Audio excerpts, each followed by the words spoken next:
सभी को सादर प्रणाम। प्रेरणा मीडिया द्वारा आयोजित पंडित दीनदयाल उपाध्याय जी की जयंती के उपलक्ष्य में भारत का लाल पंडित दीनदयाल गीत ऑनलाइन लोकार्पण कार्यक्रम में मैं डॉक्टर नीलम कुमारी प्रेरणा परिवार की ओर से आज के हमारे सभी विशिष्ट अतिथि व अति विशिष्ट अतिथियों का व लाइव देख रहे सभी दर्शकों का हार्दिक स्वागत एवं अभिनंदन करती हूँ। कार्यक्रम का श्री गणेश करने से पहले मैं आज के कार्यक्रम के अतिथियों का परिचय कराना अपना परम सौभाग्य समझती हूँ। परिचय की श्रृंखला में मैं सबसे पहले परिचय कराना चाहूंगी आज के कार्यक्रम के अध्यक्ष श्री आनंद प्रकाश जी अग्रवाल का। आप यूनियन बैंक ऑफ इंडिया के पूर्व महाप्रबंधक हैं।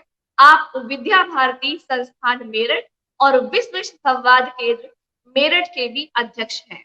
आप राष्ट्रीय स्वयंसेवक संघ मेरठ प्रांत के प्रांत सह व्यवस्था प्रमुख भी हैं। महोदय, आपको आज अध्यक्ष के रूप में पाकर हम अपने आप को गौरवान्वित महसूस कर रहे हैं। आपका आज के इस कार्यक्रम में कोटि कोटि अभिनंदन। आज के हमारे कार्यक्रम के मुख्य अतिथि किसी परिचय के मोहताज नहीं है, फिर भी उनका परिचय कराना मानो सूरज को दिया दिखाने के समान है। हम सभी के प्रेरणा स्रोत एवं अभिभावक आज के कार्यक्रम के मुख्य अतिथि, जिनका प्रेरणादायी मार्गदर्शन हमें नित नवीन कार्य को करने का संबल प्रदान करता है और हम सब में नवीन ऊर्जा का संचार करता है। संस्कृति के उपासक व सहृदय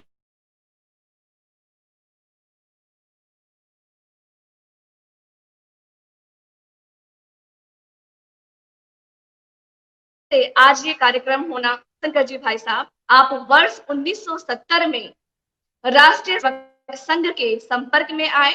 आप 1975 में आपातकाल के दौरान जेल भी गए तथा वर्ष 1978 में प्रचारक निकले।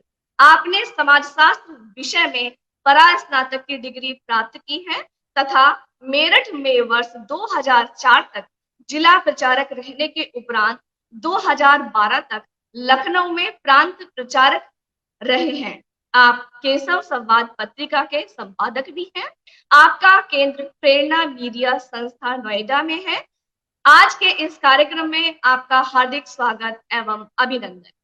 आज के कार्यक्रम के हमारे विशिष्ट अतिथि, जिनका गरिमामयी सानिध्य आज इस कार्यक्रम में हम सबको प्राप्त हो रहा है, ऐसे सरल स्वभाव के धनी आदरणीय श्री विनोद भारतीय जी, वर्तमान में मेरठ प्रांत के महानगर संघ चालक एवं एक प्रसिद्ध व्यवसायी हैं। आपके अनेक हॉस्पिटल्स व मेडिकल स्टोर्स हैं। वो बहुत जल्द ही हमसे इस कार्यक्रम में जुड़ने वाले हैं। महोदय, आपका इस कार्यक्रम में बहुत बहुत स्वागत एवं अभिनंदन। आज के कार्यक्रम के हमारे अति विशिष्ट अतिथि, युवाओं की प्रेरणा स्रोत, शिक्षाविद, दूरदर्शी एवं डायनेमिक उद्यमी माननीय मयंक अग्रवाल जी, जो कि आईआईएमटी विश्वविद्यालय व आईआईएमटी संस्थान समूह के प्रबंध निदेशक हैं। आप एक कुशल प्रशासक व प्रबंधक हैं और पिछले अनेक वर्षों में आपके कुशल नेतृत्व एवं प्रबंधन से आईआईएमटी समूह निरंतर प्रगति के पथ पर अग्रसर है। विभिन्न संस्थाओं के माध्यम से समाज के कार्यों में भी आपका उल्लेखनीय योगदान रहा है। आप संस्कार भारती मेरठ के अध्यक्ष भी हैं और इसके साथ साथ आप अंतरराष्ट्रीय भारत तिब्बत सहयोग समिति के पूर्व अध्यक्ष व रोटरी क्लब मेरठ के अध्यक्ष भी हैं।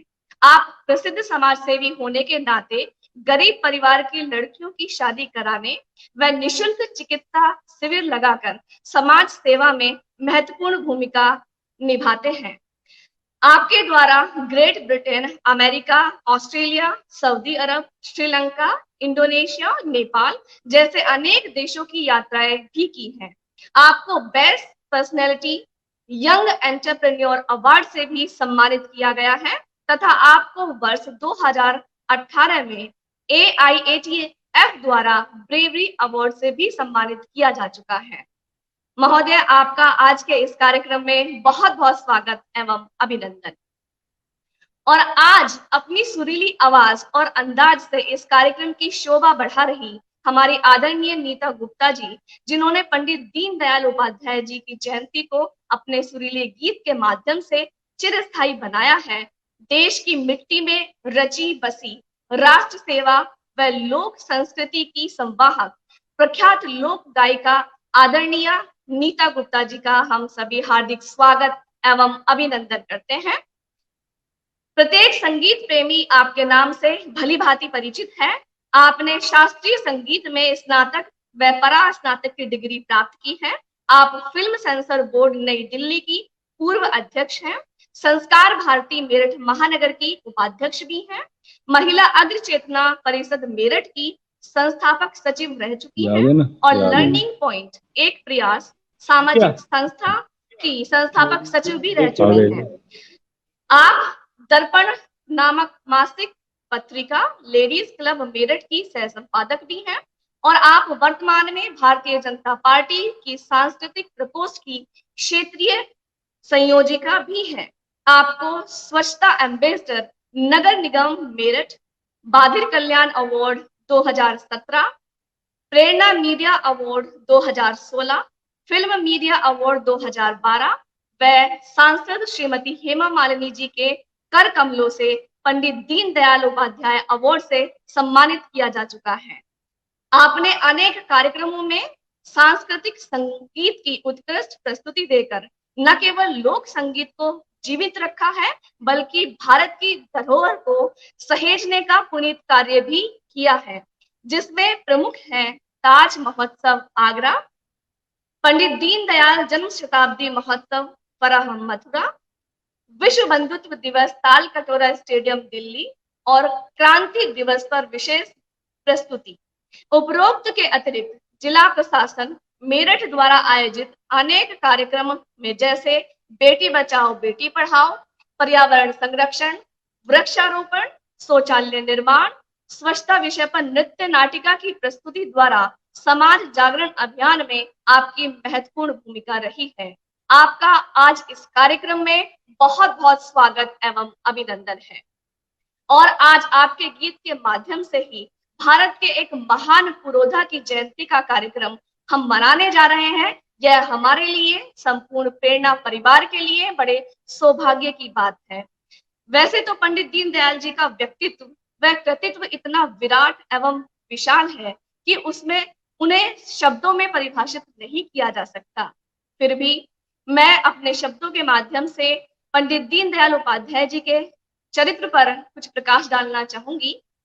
पंडित दीनदयाल उपाध्याय जी आधुनिक भारत के प्रखर विचारक, उत्कृष्ट संगठनकर्ता एवं एक ऐसी महान आत्मा थे जिन्होंने अपना संपूर्ण जीवन भारतीय दर्शन और भारतीय संस्कृति के उत्थान के लिए समर्पित कर दिया। वह भारतीय जनता पार्टी के लिए वैचारिक मार्गदर्शन और नैतिक प्रेरणा के स्रोत रहे हैं। भारतीय राजनीति के पुरोधा के रूप में उन्हें हमेशा याद किया जाता रहेगा। पंडित दीनदयाल जी वास्तव में एक युग दृष्टा थे जो मृत्यु के बाद भी और ऊंचे उठते जाते हैं और हमारी वर्तमान पीढ़ी को अपने व्यक्तित्व और कृतित्व से आशा व विश्वास की एक नई दिशा प्रदान करते हैं। पंडित दीनदयाल जी का जन्म 25 सितंबर 1916 को नंगला चंद्रभानपरा जनपद मथुरा में हुआ था। दीनदयाल जी के पिताजी का नाम भगवती प्रकाश उपाध्याय जी था। उनकी माता का नाम राम प्यारी था, जो एक धार्मिक प्रवृत्ति की महिला थी और उनके पितामह पंडित हरिराम एक सुप्रसिद्ध ज्योतिषी थे। अति साधारण परिवार में जन्मे पंडित दीनदयाल उपाध्याय जी अनेक झंझावतों को झेलते हुए अपनी शिक्षा दीक्षा की अवधि से ही कानपुर में राष्ट्रीय स्वयंसेवक संघ के संपर्क में आए और आपका यह संपर्क जीवन पर्यंत बना रहा। 1942 में संघ प्रचारक होने के बाद उत्तर प्रदेश के सह प्रांत प्रचारक के दायित्व काल में ही उन्होंने समाज के उत्थान के लिए लखनऊ में राष्ट्र धर्म मासिक तथा 5 जन्य साप्ताहिक पत्रों का प्रकाशन भी किया। 1951 में भारतीय जनसंघ की स्थापना के बाद पंडित दीनदयाल उपाध्याय जी ने राष्ट्रीय महामंत्री संगठन के रूप में कार्य करते हुए अपनी प्रतिभा का लोहा मनवाया। उन्होंने अपने 15 वर्ष के दायित्व काल में सार्वजनिक आचरण से राजनीतिक क्षेत्र में सुचिता के मानक का स्थान प्राप्त किया और विभिन्न क्षेत्रों में भारतीय जनसंघ का मार्गदर्शन एवं निरंतर विस्तार करने के साथ ही भारतीय संसद एवं विधानसभा में जनसंघ को विपक्ष के रूप में स्थापित किया। पंडित दीनदयाल जी बचपन से ही मेधावी छात्र थे। मैट्रिक से लेकर हायर एजुकेशन तक वह हमेशा प्रथम श्रेणी में उत्तीर्ण हुए। वह न केवल एक कुशल राजनीतिज्ञ बल्कि एक प्रखर वक्ता, चिंतक, लेखक व कलम के धनी पत्रकार थे। 1940 से 1949 तक एक बार तो उन्होंने 16 घंटे बैठकर चंद्रगुप्त मौर्य नामक एक लघु उपन्यास लिख डाला और बाद में उन्होंने हिंदी में शंकराचार्य का एक जीवन चरित्र भी लिखा। उन्होंने राष्ट्रीय स्वयंसेवक संघ के संस्थापक डॉक्टर हेडगेवार जी के जीवन चरित्र का मराठी से हिंदी में अनुवाद भी किया। उनका संपूर्ण जीवन मानव सेवक, दलितों के उद्धार में लगा रहा, परंतु ऐसे तपस्वी की मृत्यु 11 फरवरी 1968 को रहस्यमयी परिस्थितियों में हो गई, जो न केवल भारतीय जनता पार्टी के लिए बल्कि भारत के जनमानस के लिए गहरी क्षति थी।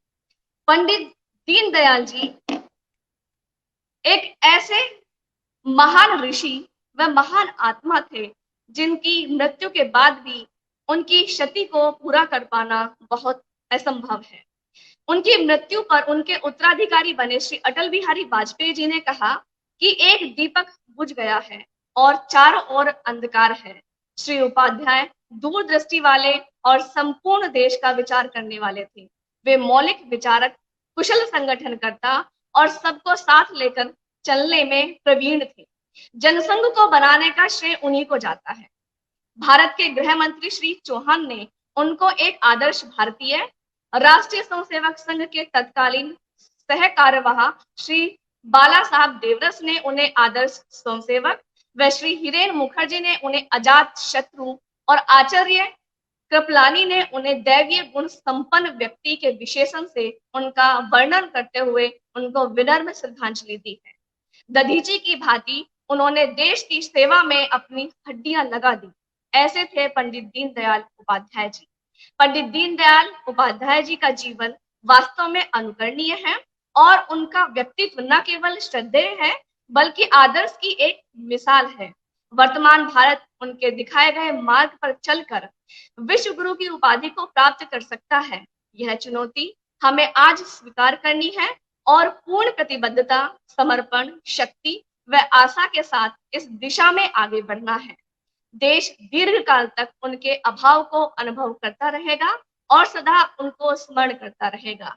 ऐसी विभूति को मेरा श्रद्धा पूर्वक नमन है। नमन मेरा उन ऋषियों को जो योगी सा जीवन जीते हैं, मातृभूमि की रक्षा हेतु जीवन अर्पण कर देते हैं। वन दधीची अपनी हड्डियों का उत्सर्ग देश पर करते हैं। ऐसी पुण्य आत्मा को शीश झुकाकर प्रणाम सभी हम करते हैं, प्रणाम सभी हम करते हैं। वास्तव में ऐसी पुण्य आत्मा को बारंबार प्रणाम करते हुए मैं सबसे पहले आमंत्रित करना चाहूंगी आदरणीय नीता गुप्ता जी को, जिनके मधुर गीत भारत का लाल पंडित दीनदयाल का ऑनलाइन लोकार्पण आज इस कार्यक्रम में होना है और उनसे आग्रह करती हूँ कि वो इस गीत के बारे में अपने विचार रखें। आदरणीय नीता गुप्ता जी, आदरणीय नीता गुप्ता जी, आदरणीय नीता गुप्ता जी। स्वरों की देवी माँ सरस्वती, तुम्हारी सदा ही जय हो। मेरी आवाज आप तक पहुंच रही है तो कृपया मुझे सूचित करें। ठीक है, आवाज आ रही है? सभी को नमस्कार। आवाज आ रही है? बहुत अच्छी आ रही है जी। शून्य से सृष्टि की रचना करने वाले दीनों के दयाल पंडित दीनदयाल भगवान कैसी परीक्षा लेते हैं। 2.5 साल की उम्र में पिताजी छोड़कर चले गए। 7 वर्ष की उम्र में माँ ने आंचल एक तरफ कर लिया। नाना जी लालन पालन करने वाले और मामा वो भी बाल्यकाल में ही छोड़ गए और केवल 18 वर्ष की उम्र में 2 साल छोटे भाई का निधन। इतनी सारी विपरीत परिस्थितियों के बाद भी इन कष्टों से विचलित ना होते हुए आगे बढ़ते हुए अपनी पढ़ाई को उन्होंने पूरा किया। सरकारी नौकरी को ठोकर मारकर समाज सेवा में अपने जीवन को समर्पित किया। ऐसे महान व्यक्तित्व का गुणगान होना बहुत ही जरूरी है और गुणगान करने के लिए गीतों से अच्छा कोई माध्यम होता नहीं है। ओम जय जगदीश हरे, ये वो गीत है जो हर भक्त अपने ईश्वर का गुणगान करने के लिए रोज गाता है।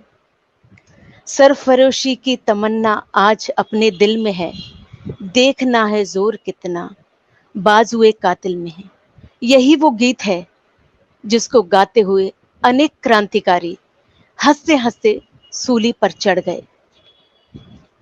संगीत है शक्ति ईश्वर की, हर सुर में बसे है राम, ये भी कहा गया है। आदरणीय दीनदयाल उपाध्याय जी की जन्म जयंती के पूर्व दिवस रिलीज होने वाले इस गीत भारत के लाल पंडित दीनदयाल की रचना S.K. गोपाल जी ने, जो लखनऊ संस्कृति शोध संस्थान के कर्ता धर्ता हैं, उन्होंने इस गीत को लिखा है। इस गीत को स्वरबद्ध किया है अरुण कुमार जी ने, जो लखनऊ के KST स्टूडियो से हैं। इस गीत को ऑनलाइन ही रिकॉर्ड किया गया और ऑनलाइन ही मैंने गाकर भेजा और उन्होंने म्यूजिक बनाकर हम तक पहुंचाया। इस गीत का video Pandit Deendayal management college, जो मैंग जी हमारे बीच में बैठे हैं, उसमें इसका वीडियो शूट किया गया, क्योंकि मेरा मानना ये था पंडित दीनदयाल जी के नाम के कॉलेज या परिसर में ही वो भाव आ पाएंगे जो इस गीत के वीडियो शूट के लिए जरूरी हैं। मुझे खुशी इस बात की है आज कि सामाजिक जीवन की पहली पगडंडी का रास्ता जिन्होंने दिखाया, ऐसे परम आदरणीय कृपाशंकर जी भाई साहब, उन्हीं के कर कमलों द्वारा इस गीत का लोकार्पण हो रहा है। मेरे जैसे बहुत सी बहनों को स्वावलंबन की दिशा दिखाने वाले परम आदरणीय कृपाशंकर जी, जो प्रत्येक घर में उनकी परेशानियों को ढूंढ के उनका निवारण करने की कोशिश करते हैं और ऐसा रास्ता दिखाते हैं कि जिसके कारण आज मैं आपके बीच में बैठकर इस गीत का लोकार्पण देख पा रही हूँ, करवा पा रही हूँ। 18 वर्ष पूर्व संवाद केंद्र पर राज्यपाल के कार्यक्रम के बाद जो वंदे मातरम गायन हुआ, उसमें पीठ थपथपाने वाले परम आदरणीय आनंद प्रकाश जी भाई साहब को यह अंदाजा नहीं था कि ये साधारण सी घरेलू महिला, जिसको मैं आज इतना प्रोत्साहन दे रहा हूँ, मेरे प्रोत्साहन से इतनी प्रफुल्लित हो जाएगी कि संगीत को ही अपना जीवन बना लेगी और पंडित दीनदयाल जी के ऊपर ऐसा गीत रचने की कोशिश करेंगी या हिम्मत करेंगी। परम आदरणीय विनोद भारती जी भाई साहब बड़े भाई के भांति हमेशा ही हम सबका बहुत सहयोग करते ही हैं। एक छतरी की तरह वो सबका प्रोटेक्शन जैसा करते हैं। वो भी आज हमारे बीच में हैं इस गीत के लोकार्पण के समय। और मैंग जी, जिनसे जो मेरठ के एक जानी मानी हस्ती हैं, जिनसे बात करने के लिए भी लोग क्लू ढूंढते हैं कि जी मैंग जी से मिलना है, उनसे बात करनी है, क्या सोर्स है, वो हम सभी को एक ऐसा व्यवहार देते कि बहन जी काम बताइए, आप आइए, एक परिवार की तरह से, छोटे भाई की तरह से। वो हमेशा मान सम्मान के साथ और संस्कार भारती के अध्यक्ष होने के नाते संस्कारों से परिपूर्ण होते हुए हमारा सहयोग देते हैं। आज इस गीत के रिलीज के समय वो भी हैं, ये मेरे लिए बहुत हर्ष का विषय है।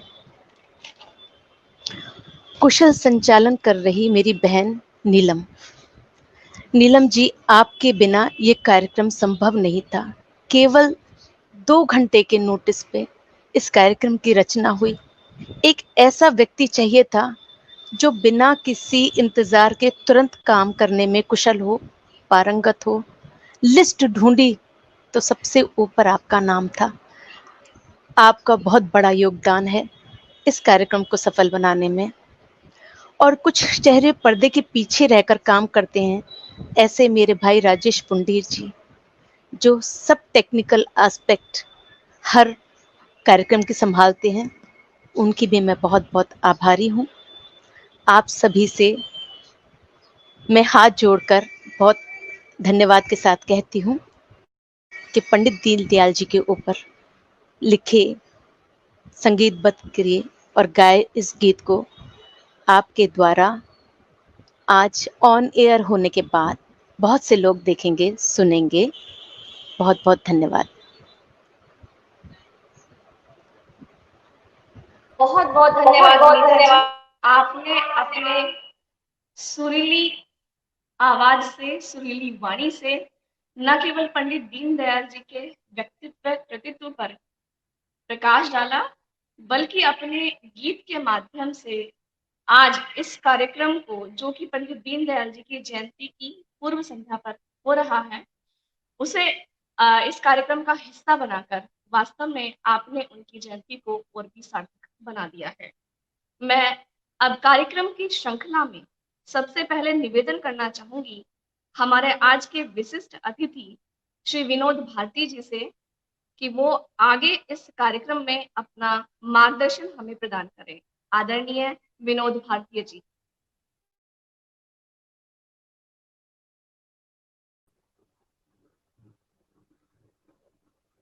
अपने श्रीमान कृपा शंकर जी भाई साहब, आनंद प्रकाश अग्रवाल जी भाई साहब, मयंक जी, बहन जी और नीता बहन जी, राजेश जी, वास्तव में जब कंठ, लय और भाव सब साथ साथ जुड़ जाते हैं तो फिर निश्चित रूप से एक ऐसी प्रेरणादायक पंक्ति निकलती है, बातचीत निकलती है। अभी जैसे बहन जी चर्चा कर रही थी किस तरह से कृपा जी भाई साहब ने वास्तव में कृपा जी भाई साहब तो वास्तव में बड़े कृपालु हैं हम सबके ऊपर। और किस तरह से हम लोग उंगली पकड़ के संघ का काम सिखलाया, बतलाया कैसे करना, क्या करना। ऐसे अनेक अनेक अपने जो अब कार्यकर्ता बंधु हो चुके हैं, स्वयं सेवक से कहाँ कहाँ भाई साहब ने पहुंचाया। आनंद प्रकाश जी भाई साहब तो हमारे ऐसे भाई साहब हैं कि बहुत जब सेवा प्रशिक्षण संस्थान से हम सब लोग जुड़े तो हम लोग खूब साथ साथ घूमे और खूब प्रेरणादायक बातें आपसे मिली और जिसको ग्रहण भी किया। ऐसी मयंक जी की चर्चा चल रही थी। मयंक जी के बारे में वास्तव में कभी कोई भी किसी तरह का कार्य का तो हम लोग बहुत ही कभी कोई कार्य कहा, अधिकार से कभी कोई कार्य कहा तो वो एकदम बढ़ चढ़ के भाग लेने वाले ऐसे अपने मयंक जी भाई साहब। राजेश जी भाई साहब अभी क्योंकि लिंक हो नहीं पा रहा था इससे, तो कम से कम 6 फोन इन्होंने किए भाई साहब, लिंक आप हो पा रहा है, नहीं हो पा रहा है, कैसे कैसे क्या क्या बताया इन्होंने, तो हो नहीं पा रहा था शायद, मुझे नेटवर्क की समस्या थी शायद। तो कल नीता बहन जी ने जब चर्चा की कि पंडित दीनदयाल उपाध्याय जी के विषय में अजात शत्रु जो हैं, और वास्तव में उनको तो बाला साहेब देवरस जी ने उन्हें साधु राजनीतिज्ञ कहा था, उनको साधु राजनीतिज्ञ। तो ऐसा विषय उनके बारे में उन्होंने कहा था। और ऐसे महामानव के विषय में, क्योंकि वास्तव में जो भी अभिव्यक्ति है वो जितनी सुंदर गीतों के माध्यम से हो सकती है और किसी के माध्यम से नहीं हो सकती। तो ऐसा भाव हमारी बहन नीता गुप्ता के मन में आया और उन्होंने इस जब बताएंगी तो इनकी तो वास्तव में कार्यशैली जो है, जो इनका करना होता है, जो ये अपना रचना रचती हैं, उसमें कुछ ना कुछ दिख रहा है अब कि क्या भी हमें मिलने वाला है। वो बहुत मन से, बहुत ध्यान से वो सब कार्य करती हैं। तो इन्होंने, बहन जी ने जो हमारी ये कविता बनाई पंडित दीनदयाल उपाध्याय जी के विषय में, निश्चित रूप से वो ऐसी कविता होगी जो हमारे मनों में छा जाएगी। तो ऐसे अपने पंडित दीनदयाल उपाध्याय जिनका कल जन्मोत्सव कार्यक्रम है, कल उनका जन्म भी हुआ था, कैसी कैसी कठिनाइयों में पंडित दीनदयाल उपाध्याय जी निकले, उन सब की चर्चा, वार्ता, अभी बातचीत वगैरह होगी।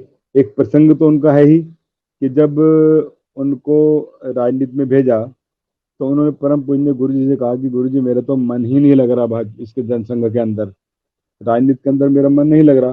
तो तब उन्होंने कहा था कि जब आपका मन राजनीति में लग जाएगा तब हम तुम्हें वापस बुला लेंगे।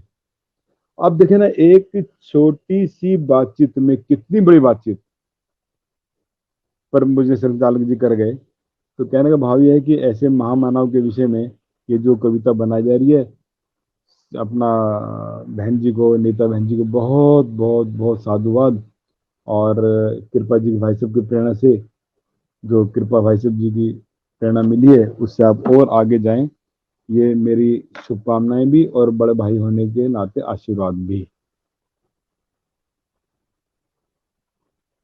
तो अब बहन जी अपना बहुत बहुत बहुत बहुत धन्यवाद भाई साहब। आपने बहुत ही सही कहा कि जब लय, कंठ और भावना एक साथ मिल जाएं तो वास्तव में प्रेरणादायी पंक्तियां निकलकर सामने आती हैं। और इसका जीता जागता उदाहरण है हमारे सामने आदरणीय नीता गुप्ता जी, जिन्होंने बड़े बड़े मंचों पर अपनी प्रस्तुतियां दी हैं। अब मैं आगे की श्रृंखला में मैं आमंत्रित करना चाहूंगी युवाओं के प्रेरणा स्रोत व डायनेमिक उद्यमी माननीय मयंक अग्रवाल जी को कि वो आज के इस कार्यक्रम में अपना उद्बोधन, आशीर्वाद व शुभकामनाएं दें। आदरणीय मयंक अग्रवाल जी। बहुत बहुत धन्यवाद नीलम बहन जी। पंडित दीनदयाल उपाध्याय जी की जयंती के उपलक्ष्य में आयोजित जो ऑनलाइन लोकार्पण हम भारत के लाल पंडित दीनदयाल गीत का कर रहे हैं, उस कार्यक्रम में उपस्थित परम आदरणीय कृपा जी भाई साहब, जो प्रेरणा मीडिया के द्वारा जन जन तक एक प्रेरणा स्रोत बने हुए हैं और जिनका समय समय पर मुझे मार्गदर्शन प्राप्त होता रहता है, ऐसे परम आदरणीय कृपा जी भाई साहब, आदरणीय आनंद अग्रवाल जी, जिनके अनुभव से हमें बहुत कुछ सीखने को मिलता है और समय समय पे आप भी मेरा मार्गदर्शन करते रहते हैं। परम आदरणीय विनोद जी भाई साहब, जिनके सानिध्य से, जिनके आशीर्वाद से मैं निरंतर अपने कार्यों को बहुत आसानी से कर पाता हूं। और आज की इस सभा की जो मुख्य जिन्होंने इस सभा के लिए पूरा कार्य करा है बहुत मेहनत से, ऐसी हमारी नीता बहन जी, इन्होंने ये तो बताया कि इन्होंने जो शूट करा है ये गाना, ये गीत पंडित दीनदयाल उपाध्याय मैनेजमेंट कॉलेज में करा है। लेकिन मैं आपको ये भी बताना चाहूंगा कि वो शूटिंग जब हो रही थी, मैं देख रहा था उस शूटिंग को, और दिन में वो शूटिंग हो रही थी धूप में। बार बार इनको गाना जब शूट कर रही थी पसीने भी आ रहे थे और उन पसीनों को बार बार बहन जी पूछती, फिर दोबारा कैमरे के सामने आती। कितना परिश्रम, कितनी मेहनत करनी पड़ती है गाने को बनाने में, और वो परिश्रम और मेहनत मैंने देखा। और नीता बहन जी, बहुत अच्छा एक गीत आपने सबके सामने प्रस्तुत, अभी जब लोकार्पण होगा तो आप उसको सुनेंगे और बहुत ही अच्छा आपकी परिश्रम, मैं आपको उसमें बहुत साधुवाद देता हूँ बहन जी। बहन नीलम जी जो बहुत अच्छा कुशल संचालन कर रही हैं, राजेश जी जिनके माध्यम से पूरा प्रसारण हम लोग यहाँ पर देख पा रहे हैं। पंडित दीनदयाल उपाध्याय जी के बारे में मैं कुछ बात जरूर करना चाहूंगा। कल उनकी जयंती का उपलक्ष्य है। वो सिर्फ एक नाम ही नहीं, एक संघर्ष थे और देश के लिए एकता अखंडता का कार्य उन्होंने बहुत ही लगन, बहुत ही मेहनत के साथ किया। और जो एक हिंदुत्व की लहर उन्होंने पूरे देश के अंदर चलाई, वो निश्चित ही एक, उस लहर ने आज तक उसका हम प्रताप देखते आ रहे हैं और आगे भी आने वाली युवा पीढ़ी, आने वाली हमारी पीढ़ी भी उससे कहीं ना कहीं लाभान्वित होगी। उन्हीं की प्रेरणा से सन 1995 के अंदर मेरठ में माल रोड पर पंडित दीनदयाल उपाध्याय मैनेजमेंट कॉलेज का यहाँ पे स्थापना हुई और आज उन्हीं के आशीर्वाद से पूरे भारतवर्ष के अंदर लाखों बच्चे इस संस्था से पास होकर निकल चुके हैं और अपना नाम, अपने माता पिता का नाम ऊंचा कर रहे हैं। जिस तरह से हमें उनके जीवन से बहुत कुछ सीखने को मिलता है, जिस तरह से पंडित जी ने विपरीत परिस्थिति में एक संघर्ष किया, अभी जैसा बहन जी ने, नीलम बहन जी ने बताया, बचपन में ही माता पिता का साया उठने के बाद से किस तरह से उन्होंने अपनी शिक्षा दीक्षा पूरी करी, और एक शिक्षा दीक्षा पूरी करने के बाद परम पूजनीय हेगड़ेवार जी के सानिध्य में उनके मार्गदर्शन से, उनसे प्रेरणा लेकर आप देश की सेवा में निकल पड़े।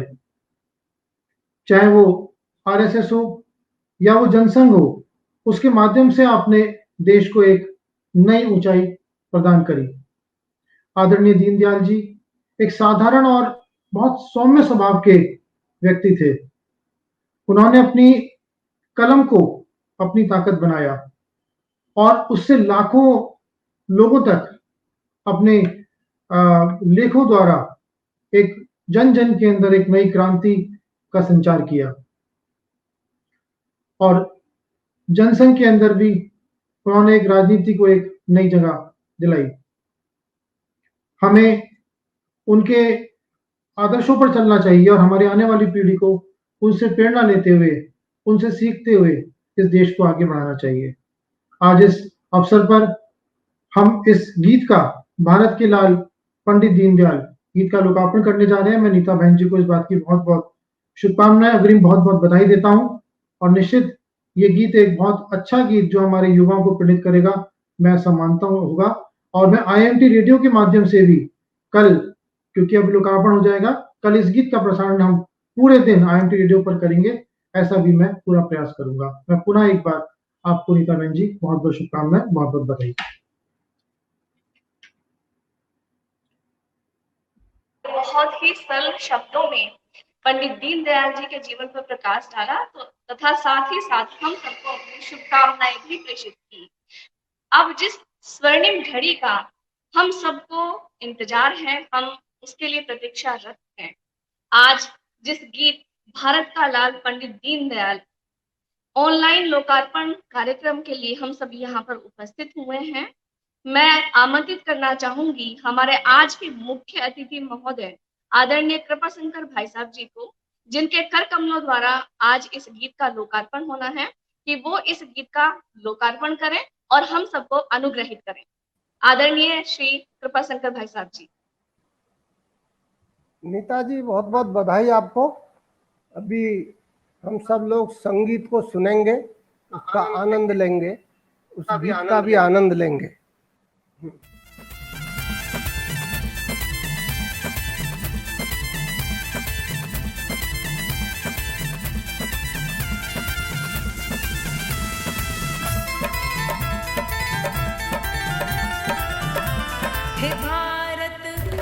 हे भारत, हे भारत माँ के लाल नमन शतबार करूँ मैं जी। हे पंडित दीन दयाल नमन शतबार करूँ मैं जी। हे भारत माँ के लाल नमन शतबार करूँ मैं जी। हे पंडित दीन दयाल नमन शतबार करूँ मैं जी।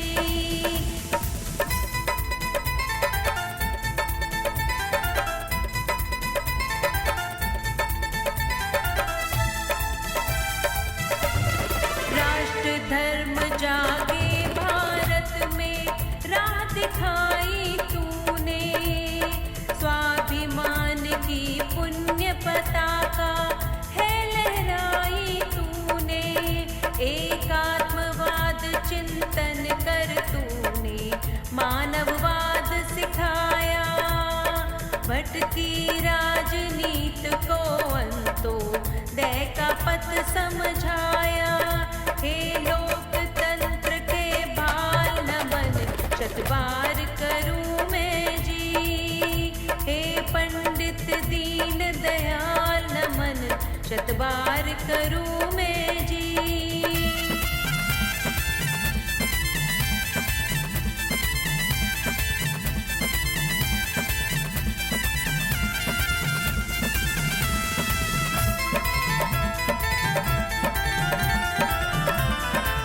राम प्यारी के लाल नई सुबह दिखलाई तूने, पिता भगवती के सपनों को दी ऊंचाई तूने।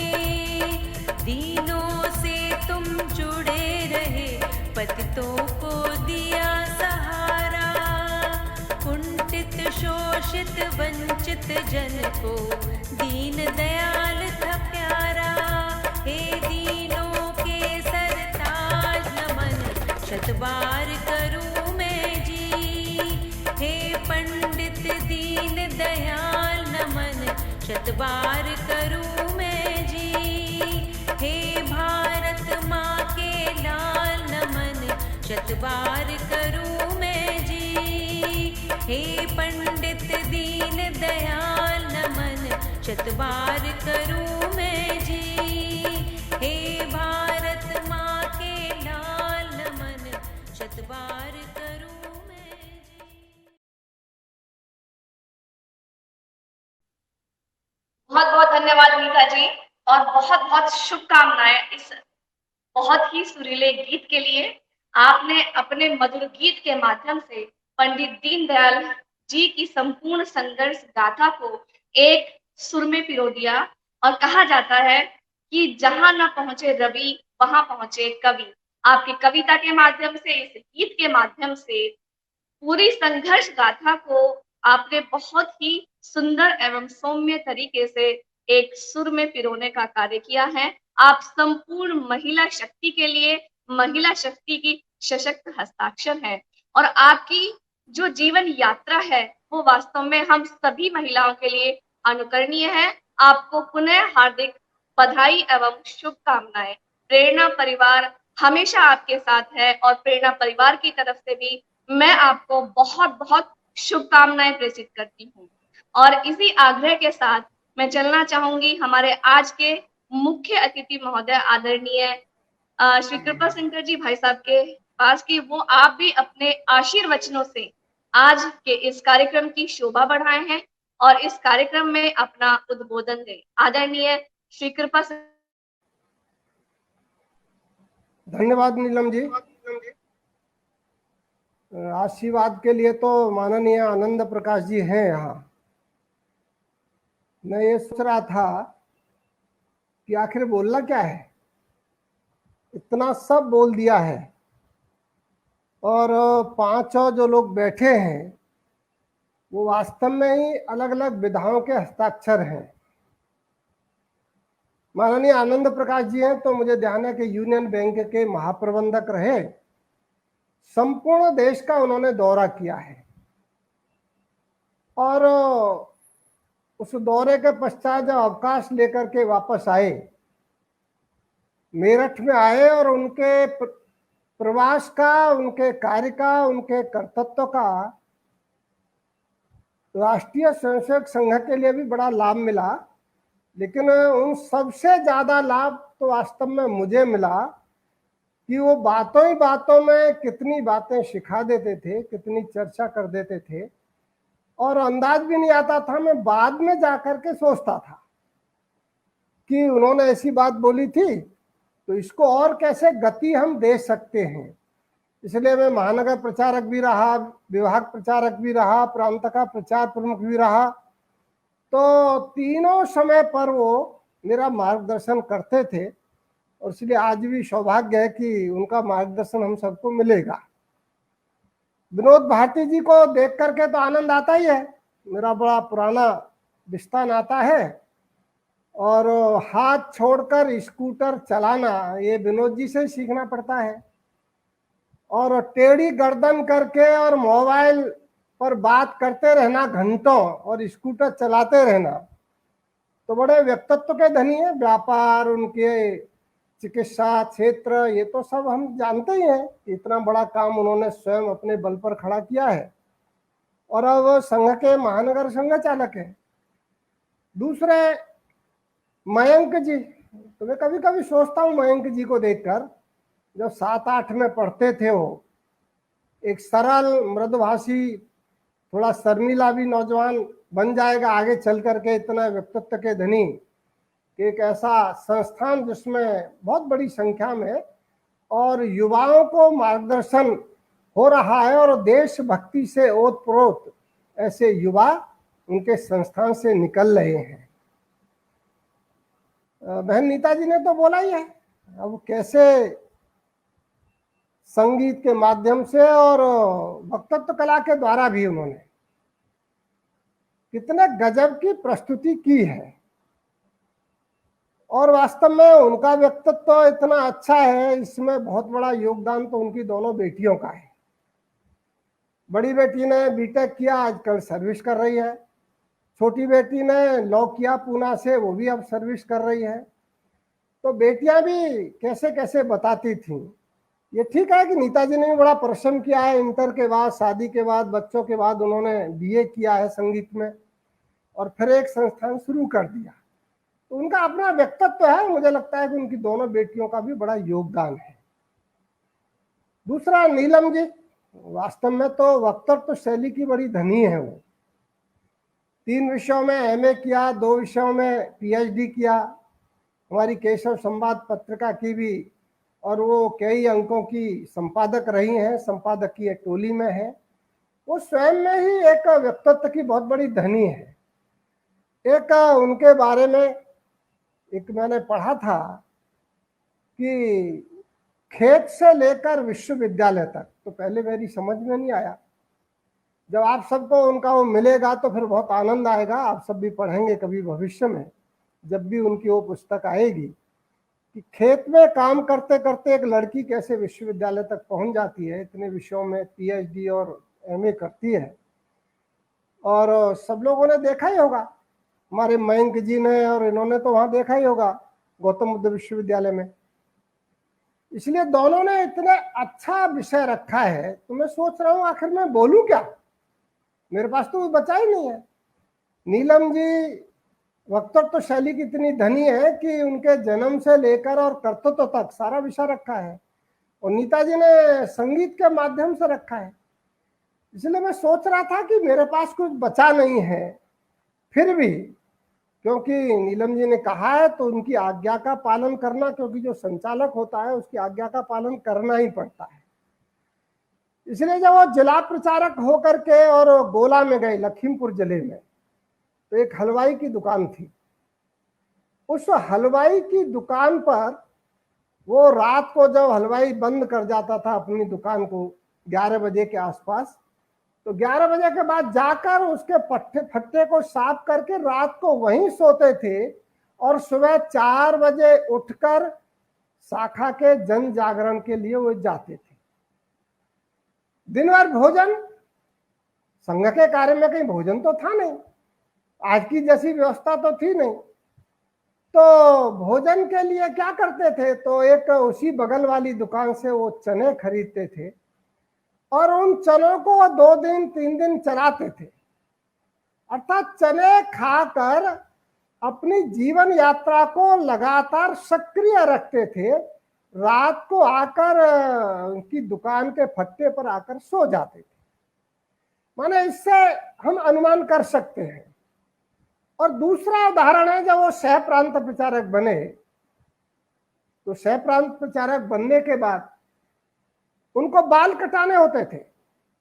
मैं प्रांत प्रचारक रहा हूं तो वहां के कार्यकर्ता बताते थे कि दीनदयाल जी आते थे तो एक पेड़ के नीचे नाई की दुकान थी, दुकान माने अपना कुर्सी डालकर वो बैठ जाता था। तो दीनदयाल जी कहीं से प्रवास करने के बाद उस नाई के पास बाल कटाने के लिए जाते थे। सब लोग कहते थे कि आप दूसरी जगह करा लीजिए। जब वो महामंत्री बन गए और अध्यक्ष बन गए, तब भी दीनदयाल जी ने उस नाई की दुकान को नहीं छोड़ा। उस फट्टे पर बैठकर, नीचे कुर्सी नहीं थी, फट्टा था, उस पर बैठकर वो बाल कटवाते थे। सह प्रांत प्रचारक थे, प्रवास करते थे वो। और इसलिए ये उदाहरण, वहीं बाद में एक मोची की दुकान थी। दुकान का मतलब है कि जो पटरी पर बैठते हैं, वहां जाकर उनका अगर जूता फट गया तो वहीं जाकर ठीक कराते थे। राजनीतिक क्षेत्र में वो गए थे, तो इतने बड़े पद पर आने के पश्चात दीनदयाल जी ने अपने नाई और मोची को कभी छोड़ा नहीं, अपने चने को कभी छोड़ा नहीं। बनियान फट जाती थी तो संघ शिक्षा वर्ग में उस बनियान को, अपने सुई धागे को अपने साथ रखते थे, उस सुई धागे से अपनी बनियान की सिलाई करते थे। और जब कोई स्वयंसेवक कहता था कि ये सब फट गई है, इसको आप छोड़ दीजिए, नहीं ला देंगे, तो दीनदयाल जी कहते थे कि नहीं नहीं, अभी तो ये 2 महीने 3 महीने मेरी बनियान चल जाएगी। तो उनसे दीनदयाल जी का जीवन कैसा था, ये विषय उससे ध्यान में आता है। वो कहते थे कि बाहर के विचारों को देशानुकूल बनाए और अपने यहाँ के विचारों को युगानुकूल रखना, ये हमारी जिम्मेदारी है। एक का वाक्य हम सब ने सुना है उनके बारे में कि अंतिम छोर पर खड़े ऐसे अंतिम व्यक्ति के आभा मंडल पर मुस्कान देखना, ये हम सबका दायित्व है। जब अंतिम छोर पर कौन खड़ा था, तो उनके व्यक्तिगत जीवन से हम देख सकते हैं कि कौन कौन खड़ा था। तो नाई का है, मोची का है, चने की दुकान करने वाला भूजा है, ये सब उनकी आंखों में बसे थे। उनके चेहरे पर आभा आना, आभा मंडल चमकना, ये उनका सपना था। और इसलिए उन्होंने कभी ये सोचा नहीं। उन्हीं विचारों को लेकर और राष्ट्रीय स्वयंसेवक संघ चला था और उन्हीं विचारों को लेकर भारतीय जनसंघ उनके नेतृत्व में आगे बढ़ रहा था। सब बताया, दुर्भाग्य से उनका स्वर्गवास हो गया। लेकिन उनकी इन दोनों बातों को आप पकड़ करके देखिए, कल्पना करके देखिए कि वो बातें आज भी साक्षात दिखाई देती हैं। स्वतंत्रता के पश्चात और पिछले 60 वर्षों में इस देश के अंदर अंतिम छोर पर जो खड़ा हुआ व्यक्ति था, उसका विकास नहीं हुआ, उसके चेहरे पर आभा नहीं थी। उसकी पत्नी अगर खाना बनाती थी तो चूल्हे पर खाना बनाते बनाते उसकी आंखें चली जाती थी। अगर वो घर से चलता है परिवार, तो साइकिल पर तो चलना मुश्किल था, इतने सड़कों में गड्ढे, उन गड्ढों से होकर व्यक्ति अपनी पत्नी को अपनी ससुराल जाता था तो पैरों में छाले पड़ जाते थे। इतना ही नहीं होता था, मुझे ध्यान है कि एक बार अटल जी ने कहा था कि मेरे देश के लोगों के चेहरों की मुस्कान, घर में पत्नी खाना बनाती है तो खाना खाते समय अरे कम से कम वो पत्नी का चेहरा तो देख ले, वो खाना बनाते समय और उसके चेहरे पर कैसी पसीना आ रहा है बनाते बनाते उस गर्मी के कारण। तो वास्तव में बिजली नहीं थी, तो छोटी सी लालटेन के प्रकाश में वो खाना भी बनता था। वो आगे भी कितना विचार करते थे, इसकी कल्पना करना जरा बड़ा कठिन होता है। छप्पर का मकान बनाते बनाते 2 साल 3 साल बाद फिर छप्पर का मकान बनाना पड़ता था, पुआल काट के लाना पड़ता था पत्नी को, फिर अपना छप्पर बनाते थे।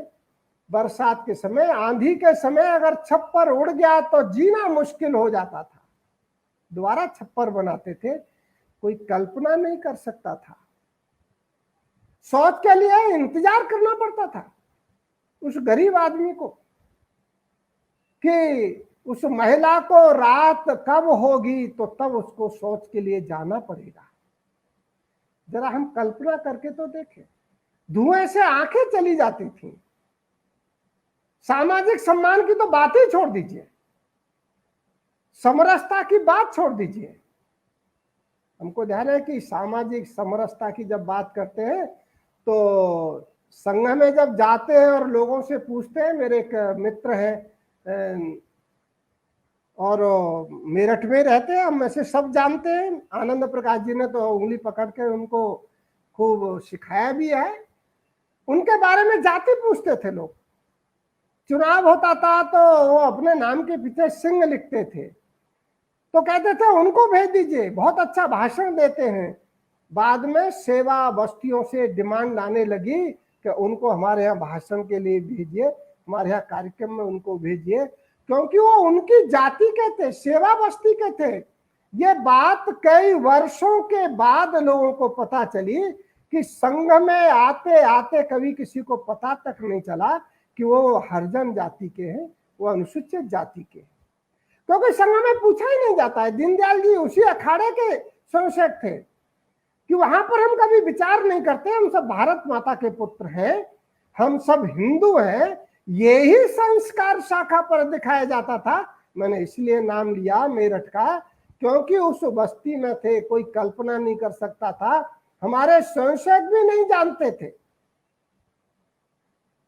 तो सामाजिक समरसता का कितना बड़ा उदाहरण अपनी कार्य पद्धति में मिलता है, सम्मान का उदाहरण कितना अपनी कार्य पद्धति में मिलता है। ये मैंने वर्तमान का दिया है। महात्मा गांधी जी का उदाहरण आता है कि जब अपने कार्यक्रम में गए तो उन्होंने जाति के बारे में पूछा, किसी संरक्षक ने हाथ ही नहीं उठाया। तब बताया कि भाई ये जो गांधी जी पूछना चाहते हैं, तो लोगों ने अपना हाथ उठाया, वही वितरण कर रहे थे, उनमें से कुछ भोजन कर रहे थे। ये सम्मान और सामाजिक समरसता का कितना बड़ा उदाहरण है। लेकिन इस विषय को संपूर्ण समाज में 60 वर्षों के बाद भी अगर कौन लाया, तो दीनदयाल जी के विचारों को लेकर जीने वाले लोग जब सत्ता के क्षेत्र में आए तो वही लेकर के आए। तो शायद शौचालय भी बनवाया होगा, उनका मकान भी बनवाया होगा, बिजली की व्यवस्था भी की होगी, उनके घर में चूल्हे की जगह गैस भी आई होगी। कितना बड़ा काम, वहां तक सड़क भी बनी होगी, दरवाजे तक हैंडपंप भी लग गया होगा अच्छा पानी के लिए।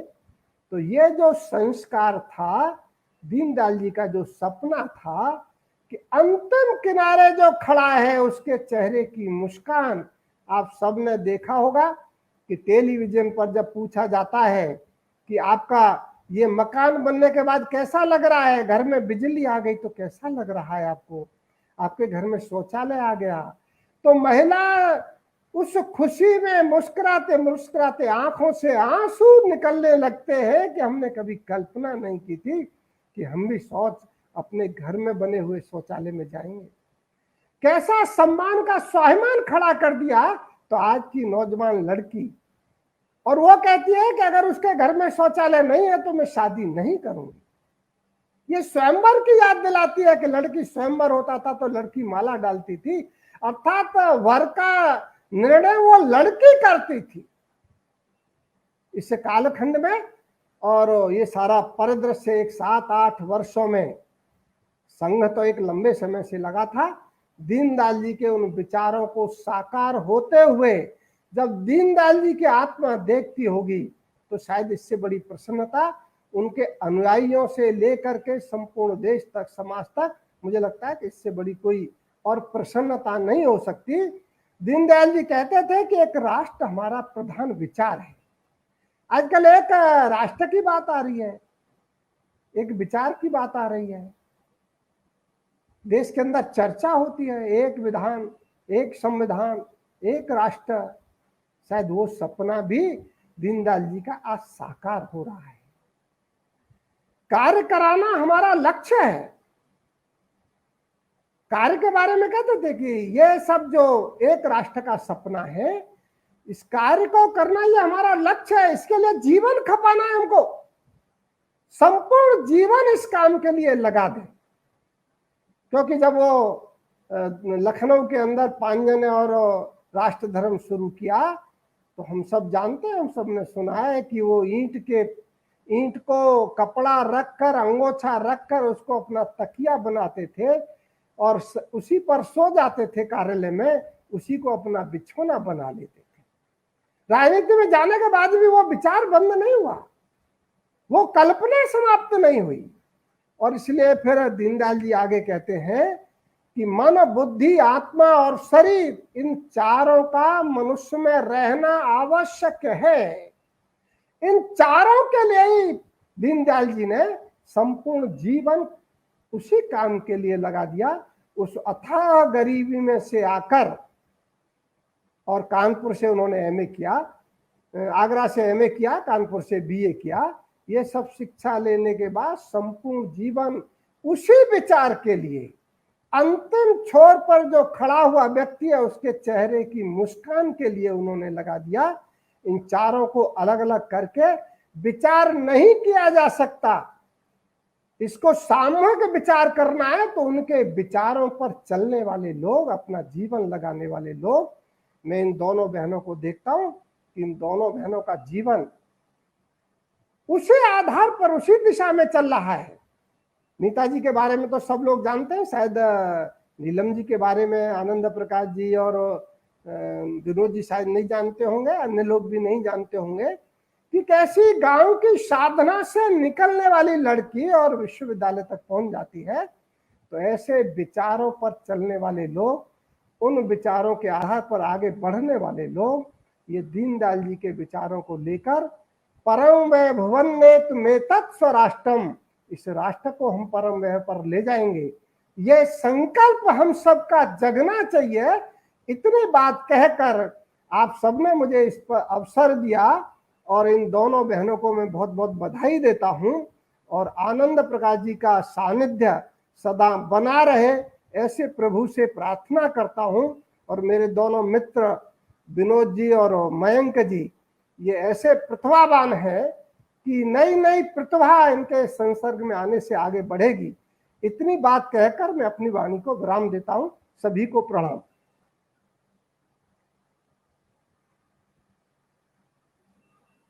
साहब, आपने बहुत ही सरल शब्दों में पंडित दीनदयाल जी के सरल व सौम्य जीवन चरित्र को अपने जीवन उदाहरणों से प्रस्तुत किया। और जैसा कि नेताजी ने बहुत सही कहा कि आप न केवल आम जनमानस के लिए प्रेरणा के स्रोत हैं, बल्कि हम जैसी सभी महिलाओं के भी प्रेरणा स्रोत हैं। और यहाँ पर यह कहना भी अनुचित नहीं होगा कि आपने भी पंडित दीनदयाल जी की तरह ही हम जैसी हजारों महिलाओं को घर से निकालकर एक नई दिशा प्रदान की है।